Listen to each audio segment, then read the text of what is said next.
Vegas shows are back, but it's taken a lot of hard work to get to this point. Everything from how audiences enter to how they interact with the stage is going to be different. Just like riding a bike, but I forgot to put the seat on. Las Vegas shows are calling their performers back for what will be their first live performance in 8 months.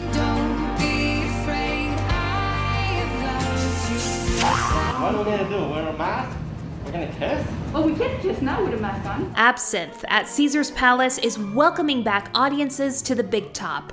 Its variety show performances and comedic host The Gazillionaire has entertained tourists and locals alike for nearly a decade. It is gorgeous. We'd been planning for 6 months to get the show open. Ross Mullison is a producer for Spiegelworld, the creative minds behind Absinthe. So there's certain acts we can't do, there's certain acts we can do if we modify them, and we've worked within the guidelines of the governor to make sure we're providing a safe environment for the patrons, but also for the artists. Governor Sisolak paved the way for the return of live entertainment in September when he raised limits on gatherings. But it's not as simple as letting 250 people through the door. Venues have to maintain 6 feet of space between parties and leave 25 feet of space between its audience and the stage. Is that 25?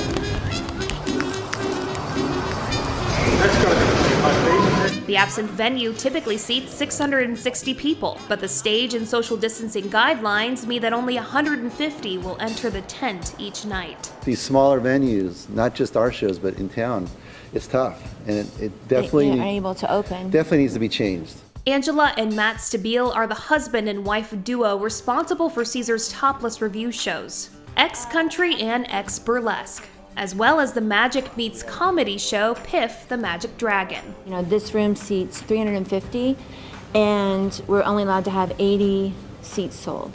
As you can see, the girls have to be socially distanced. They took us behind the scenes at X Country, which opened at Harrah's on October 21st. They have their temperature taken as they enter, and everyone's in a specific seat. You know, it's still fun and exciting, and even though the girls don't come off stage, or audience members aren't allowed to go on stage either, with the current guidelines, the girls do have to wear masks only when 2 or more are on stage and they're closer than 12 feet apart. They don't have to wear a mask when they're doing solos. While showrunners have a lot to manage at the front of house, backstage also has its own guidelines. They have to be 6 feet apart while getting ready. The cast was all tested before allowed to come back and rehearse, and they'll be tested randomly throughout. Everybody gets tested every week. Everybody's wearing masks backstage, coming out onto stage and on stage as well. Also betting on the return of live shows is MGM.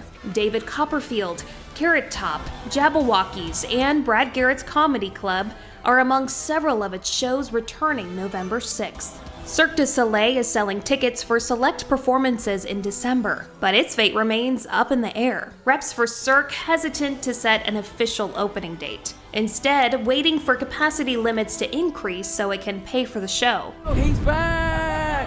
Absinthe, Piff the Magic Dragon, and X Country are all doing fewer shows a week to help cut costs. Our business didn't work being shut, so we're going to try seeing if it'll work being open. Audiences will decide. A successful run during the pandemic could be the boost that strip properties are looking for. You know, we need not just Absinthe back, we need all the shows back. That's what makes Vegas great. And we're not going to let you down. Cassie Molnarek, Fox 5 News, local Las Vegas.